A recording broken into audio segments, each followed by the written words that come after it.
I gave a TED talk called The Danger of a Single Story many years ago, and in some ways I think it's because of this, because I had come to the US and the Nigeria I carried in my head was not what I realized it wasn't what people saw. So people would see me and feel sorry for me, and I, with my Nigerian arrogance, I thought, what is wrong with these people, you know?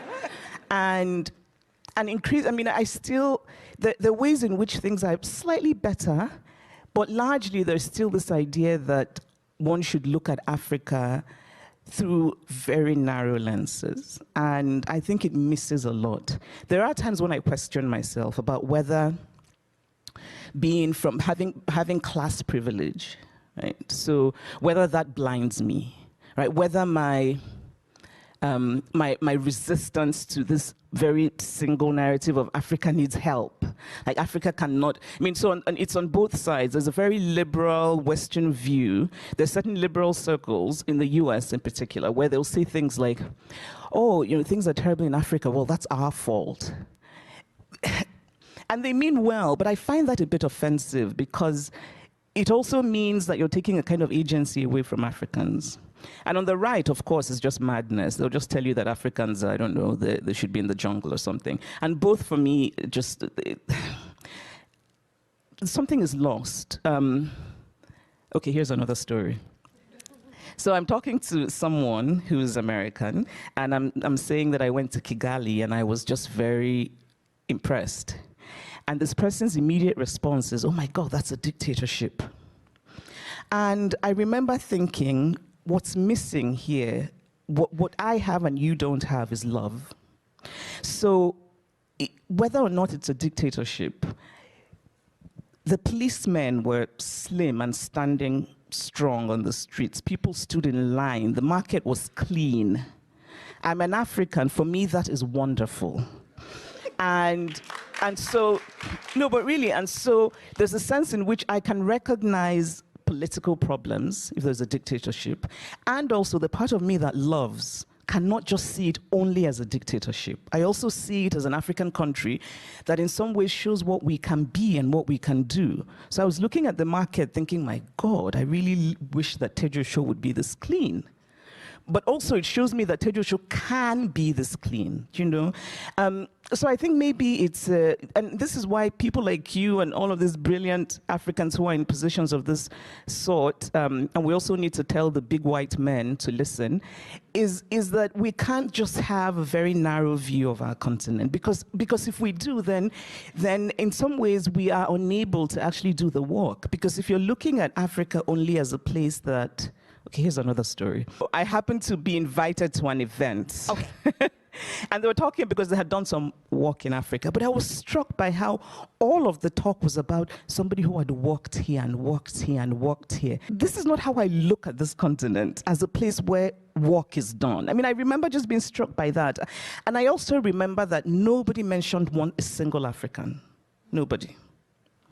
And, you know, listening to them, I'm thinking, my goodness, something is missing, right? And also a woman in Paris who said to me, oh, Mali is terrible. There's nobody there who can lead Mali. And I remember thinking, you're crazy, right? Because of course there are Malians who can lead Mali. You just don't know them. So, yeah, I mean, no, I should say, just in case it's not clear, that I am just avidly Pan-African in my worldview. I'm very proudly Nigerian, very proudly Igbo, but I adore my continent. I feel emotionally, I really do. And so when somebody from Zambia does well, I'm just sort of like, yes, because... Yes, yeah. They're like Nigerians. Well, yes, I often think, well, yeah, they're finally acting like us, but...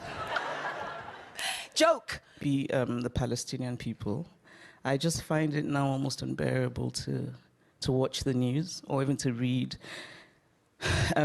about what's happening there, because it just seems to me deeply immoral that people who are barricaded in a very tiny area are just being bombarded. You know, human beings, civilians, children.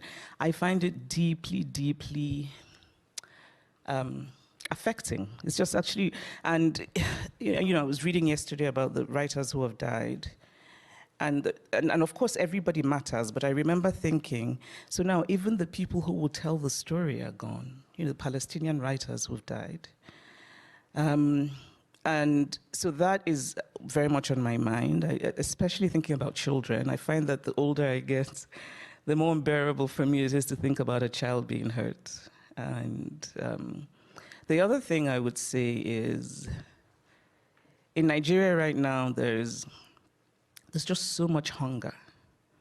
And obviously that's different from being bombarded, but there's something about not being able to eat that I also find deeply immoral, by which I mean that you have a government that has taken decisions that ultimately translates to people being so hungry that their dignity is gone. And that just utterly breaks my heart, and it's going on now in Nigeria. Actually, yesterday and today, people have been protesting. Yeah, and there's just something, sometimes you just think, what the hell is going on with the world, right? There's just, and yeah, I find myself thinking, what if Putin had been well loved when he was a child? I mean, I don't know, would it make a difference? No, not even so much that as, I think that's a very Western idea of love. People say, my mom didn't hug me. There are many people all over the world who were not necessarily hugged every day, but grew up knowing that they were loved. I remember when actually it was when, I think it was when Russia, I think it was Crimea, I then sort of wanted to understand. So I went and read a biography of Putin. And honestly, I remember thinking that if certain things had happened differently in his life, would we be where we are? So I guess this is maybe a way of saying something larger, which is that I really think leadership matters. And I don't mean, yes, the policies the leaders take, but also the personality and how they look at the world. And yes, how they were loved. It makes a difference, hugs or not. I think we spend, that wonderful saying from Oscar Wilde that youth is wasted on the young. I think we waste a lot of time when we're young worrying about things we shouldn't worry about. And I would love to say that not just to my younger self, but to younger women. There's just so much that, just breathe and enjoy. You're perfect, really. You're perfect the way you are. You're perfect for yourself at this moment. And I say that because, and I don't want to go into a rant about social media, but I will. I've been reading studies about, young women and social media, also young men, but particularly young women, high rates of depression, high rates of anxiety, the higher your use of social media is. And partly I think it's because there's a sense in which it makes you believe the worst of yourself. Actually, it makes you believe lies about yourself. And okay, here's a story. Some years ago, my niece, she comes to me, she says, oh, there's a problem, I have a problem. I'm like, what is the problem? She says, I have hip dips. And I'm like, what is that?